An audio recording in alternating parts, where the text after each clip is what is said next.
Hallo, liebe Hörer, es begrüßt euch mal wieder euer Carsten Schaefer. Heute habe ich eine japanische Sängerin bei mir, die schon seit langem in New York lebt und Soul, Funk, Jazz, Rhythm, Blues und vieles mehr singt. Ich spreche von Yoshioka, die demnächst ihre neue LP Flow veröffentlicht. Hi Now, thanks very much for granting us this interview. How are you? I'm doing amazing. Thank you so much for having me. Um, I would like to go back to your past, if I may. Um, From what I understand, your parents encouraged you and your sisters to be artistically active. Is that correct? Yes, it was. My mother, she's a dress designer, and my father, he's an interior coordinator. So in my house, we are always painting something or creating something, and both of my sister right now they are professional painter. So I used to think that I'm gonna be the painter. Hmm.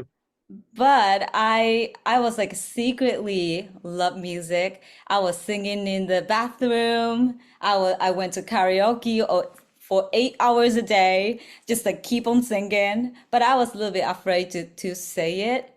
But until I went to high school, I joined a band, and that was my first time to sing in front of people, and that changed my life. Now, I have to say, you have an incredible voice and range and control and everything. Did you have singing lessons? Oh yes, yes. I had a lesson when I became 20 years old. I moved to New York City, and I met an amazing vocal coach there. His name is Stacy Penson. I took his lesson 2.5 years, and I went back to Japan, and I met another amazing vocal coach, and her name is Sayaka, and she really helped me to grow the very high note. Like you mentioned, it's like I couldn't sing that high before, but after third album, I started to use very high note, and that's became my I I how can I say? It's like that now Yoshioka sing high kind of, yeah. Now, but your early life wasn't just a bed of roses, was it? From what I understand, you have even been described by some people as an outsider and stuff. What were the problems that you were faced with early on? Um, when I felt that way when I was in the high school and junior high school, I was always a little bit different from the others, and I didn't like the part of me. So I was trying my best to fit in, but I just couldn't. So I was just struggling and struggling, and I dropped out the high school, and I couldn't get up from the house with in my teens. So that was the darkest time of my life. But I decided to move to United States, and I went to New York. Then I encountered a lot of amazing soul music and gospel music.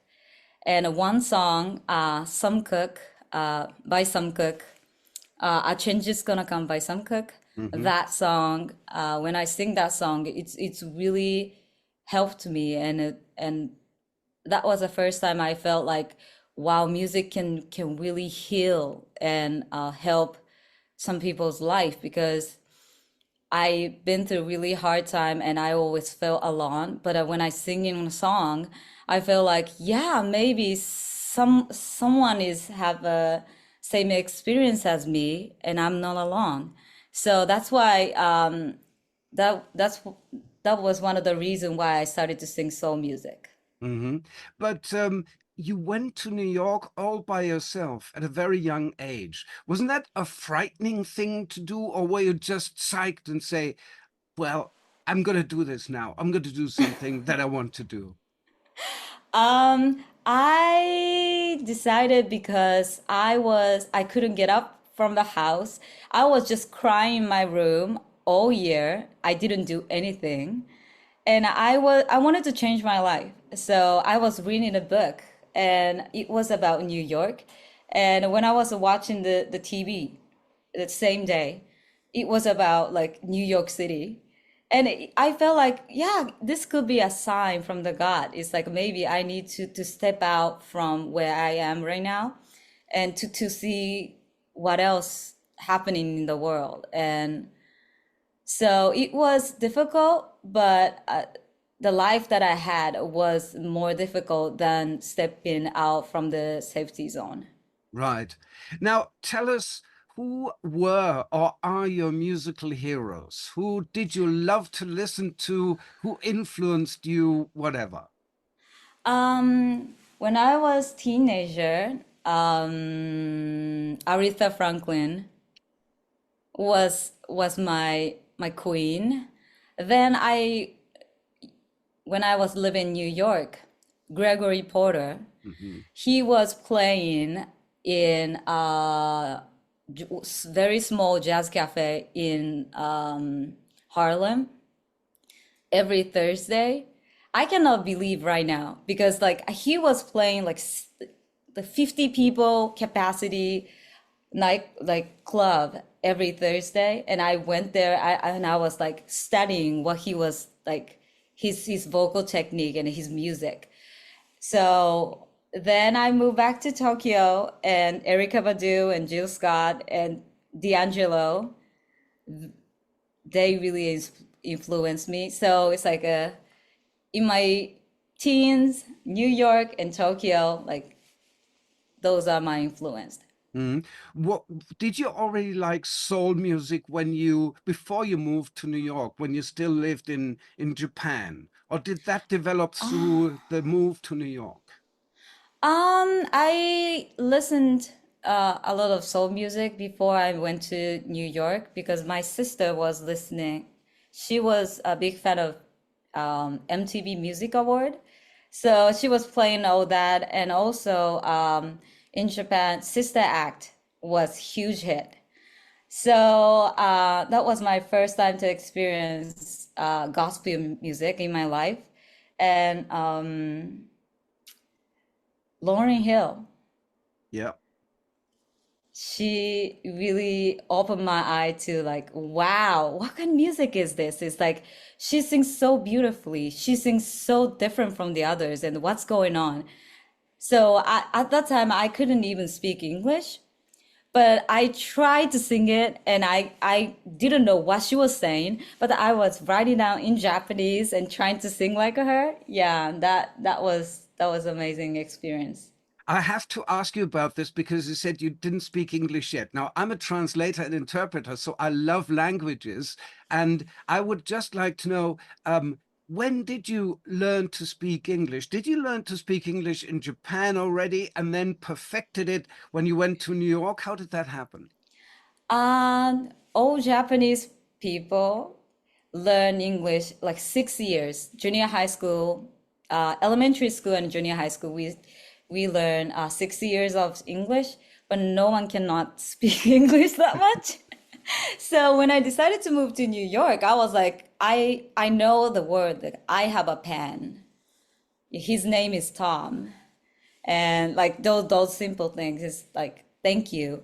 But after I moved there, I went to the language school, so I could speak like a basic English, but I couldn't speak that much because I was really focusing on music, and I was practicing all day every day 2.5 years, and I didn't really learn English besides music. Then uh, after I released my album, I had an interview like this, and it was so difficult for me to express about my music, my story, because there's so many stories I would like to tell. I'm not just a singer; I have a story behind. Like there is like so many feelings behind. So I started to take a English lessons, and I still take in English lessons now. Your English is absolutely amazing. Thank you very Oh. much. Now, let's talk about the term soul a little bit. A lot of soul these days is really watered down, loungy stuff. Your music, however, reminds me a lot more of 70s soul, but mixed with gritty funk, with jazz, with rhythm and blues, irresistible rhythm. I feel very much reminded. You mentioned Aretha Franklin. Yes, she's there. But I feel very much reminded of people, say, like Al Jarreau and others. Mhm. how did you develop your own personal style, which has an oomph to it? Personal style. Hmm, it is so the last album it's co- last album that I released, it's called Undeniable. It was featured on like neo soul album. But this time I wanted to try something new, and I just wanted to try out like different genre, and I wanted to make something like a genreless album. Yeah. So I've worked with Gerald Vando. He's the song "My Love" was produced by Gerald Vando, and he usually play at the like he's a DJ, so he make a lot of like a danceable music, which I have never tried it before. And I've worked with Ruben James. He's from UK, and he's influenced by like like 80s soul music.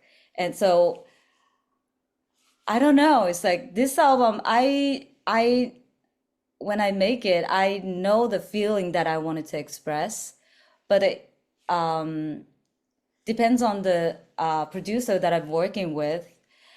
Gave me a lot of flavor from like a funk music and jazz and R&B and danceable music to the like a little bit of neo soul. So it's like a lot of experience. You can really experience a lot of kind of genre, and it makes it so like new version of now Yoshioka sound, and that's I'm really excited to share with my audience.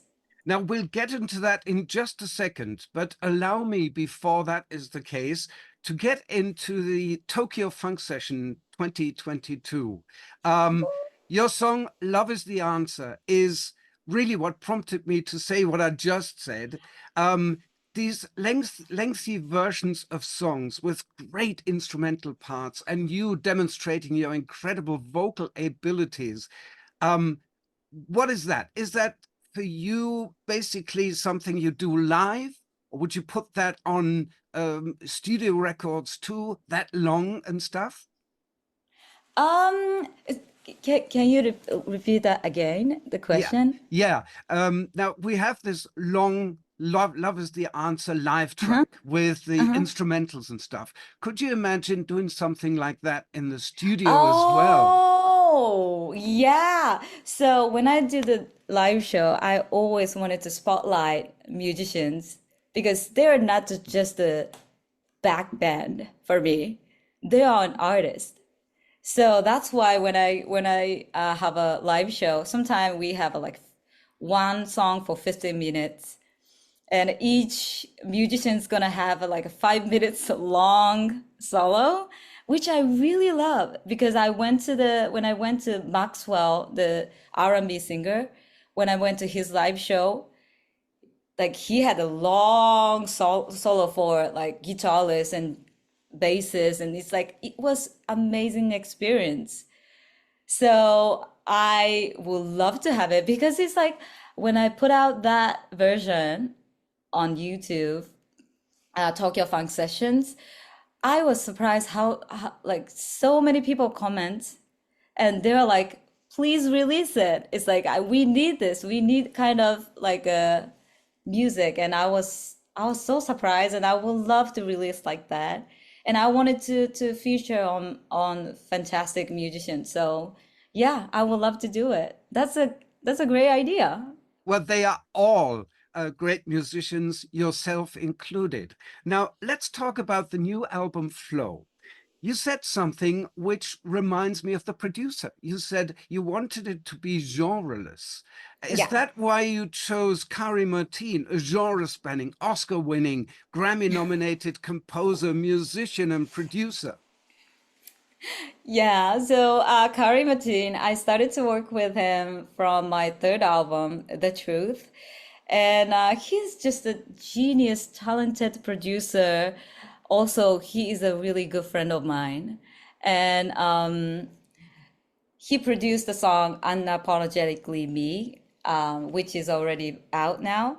And 2021, he came to Japan um, springtime, and we spent like a 1.5 week there. And at that time, I had a Tokyo Funk Sessions 2021 or 2022 or something like that.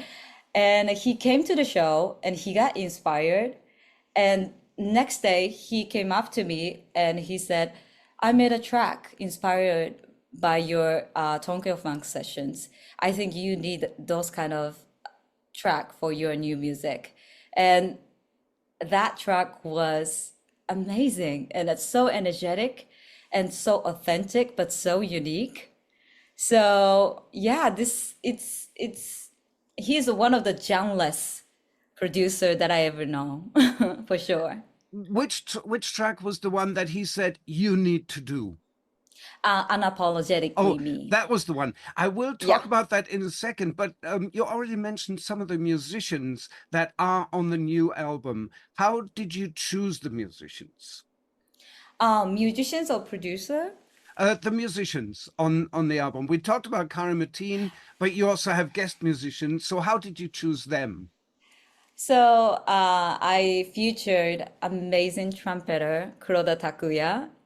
He's an he's one of my favorite trumpeter in the world because like when I heard his sound 10 years ago, that was the first time I met him. Like he was so different. He played with Jose James. He touring around the world with Jose James and Takuya Kuroda. He released from Blue Note Records, and he was the first Japanese musician who released from Blue Note Records in their history. And yeah, it's just like I wanted to have someone who are very authentic, has a soul, has a unique sound, and I really thought he's the one. So first album, I collaborated with him. We did a song for of At Last by Edo James, but it was 10 years ago, and I always wanted to do original song with him, and finally it happened, and it's the song Unapologetically Me featuring Takuya Kuroda. So I'm very excited. You said you have people with unique sounds. You have Karimatin with a man who will not be nailed down to a particular genre, but you also have very specific, very personal lyrics. It's not just a fun and games kind of I love you, do you love me kind of stories. You have those Yeah. too, but songs like I'm no angel, I'm not perfect, or now Oh, unapologetically me. Um, is it important for you to give people motivation not to give up, but to be themselves? Because unapologetically me is such a song about having and wanting to be oneself.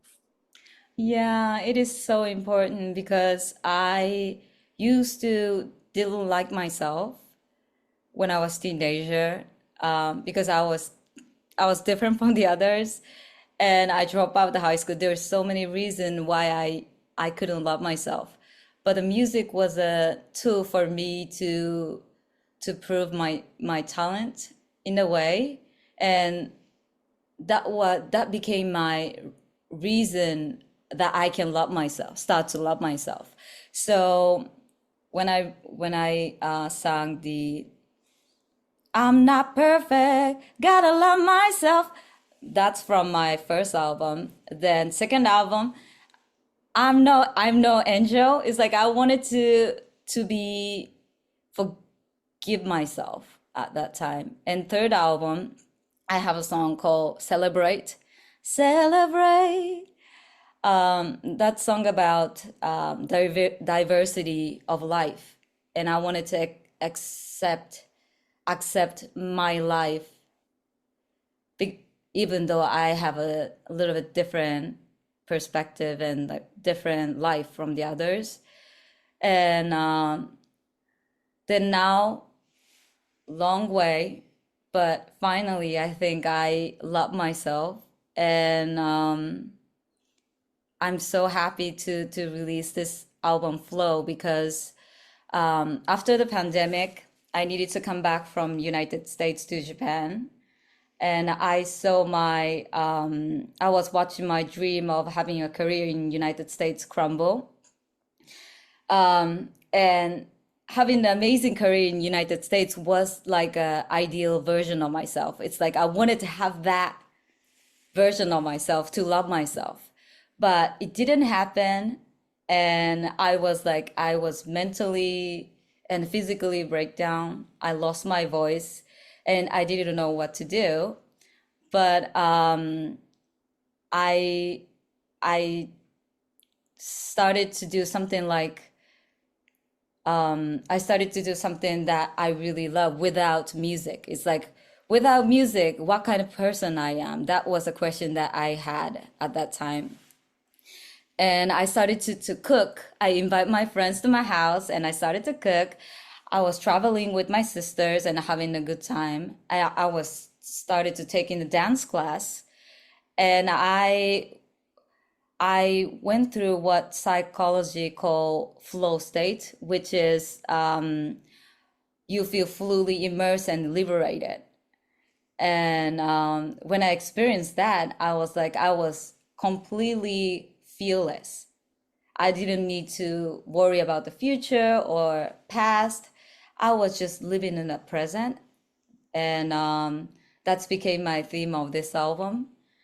And from that, I started to really embrace just who I really am, not the ideal version of myself. Mhm. So a lot of song in the album is very positive, very uplifting, very like authentic. So I'm very excited to share this version, like just like free and version of myself through music. Is that why you called the album Flow? Because of the flow state? Yes, yes. Hmm. I have to ask you this. I mean, we can tell how much you love the music and the songs on the album, but do you have a favorite song on Flow? Unapologetically me. I thought it would have to be that one, right? Yeah, because it's just a yeah, that's an anthem. Hmm. Anthem of the album for sure. So, what's next? I'm releasing my new single on 25th March, April, May, June, May, May, May. Right now is May, right? Yeah, Yes. May 31st. I'm planning to release my new song, Feeling So Bright, produced by Maxwell, from amazing producer from Australia. It's the song is about dedication to music, and I'm very excited. And also, my new album is going to be out next month, 28th. My album Flow. So that's it's been 5 years, so I'm very excited. So are we, I can tell you. Now, I have to ask you this. Right now, at this very moment, if you had to take one record to the desert island with you, which one would it be? What? Oh my God. One. I know it's going to Um. change now. I know it's going to change, but just for the Oh, fun of it. but how about this one?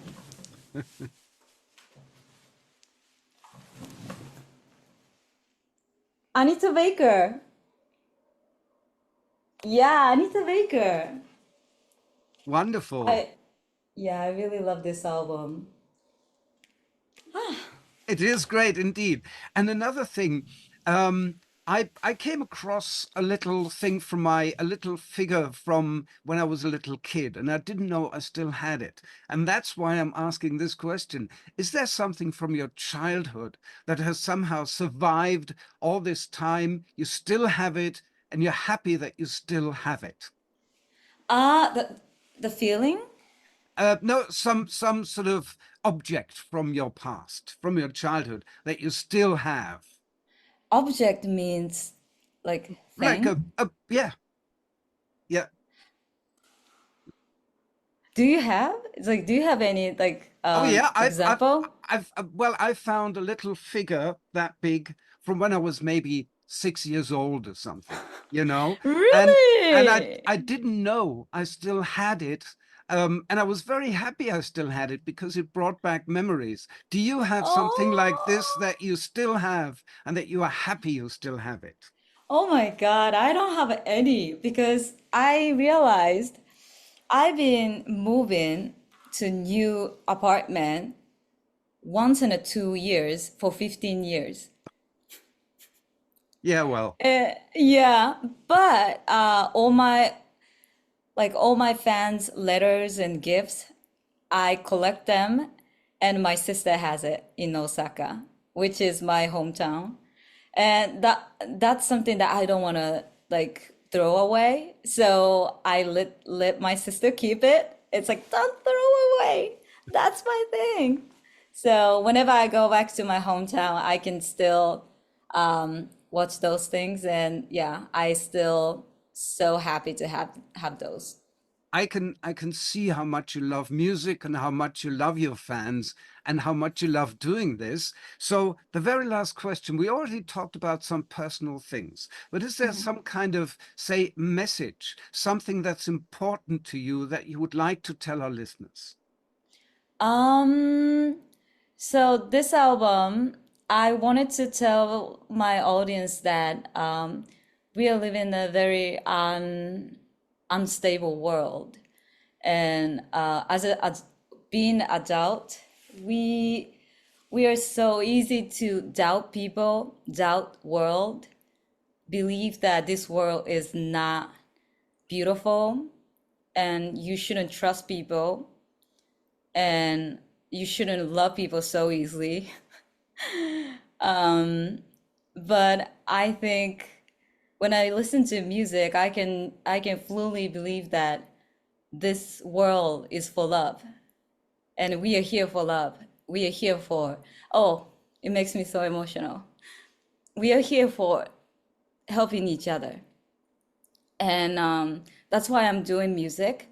And when we lost hope, every time when I lost hope, I always go back to listen music and think about why we are here for. So I don't want my audience to give up. Just like we can take a rest anytime, and we can take our heart, take care of our heart first, and we don't need to really worry about anything else, and we can just fully loved and love others, and that's something that I would like to share through music. Music is the eternal healer. Absolutely, yes. Now, Yoshioka, thank you so very much for this very open, honest, and wonderful interview. I couldn't be happier having had the chance to interview you. I wish you all the very, very best, and a long career, lots of fun with your music and with your fans. And I say this, I was told that's the right thing to say, domo arigato. おーありがとうございます。Thank you very much. Goodbye. Thank you.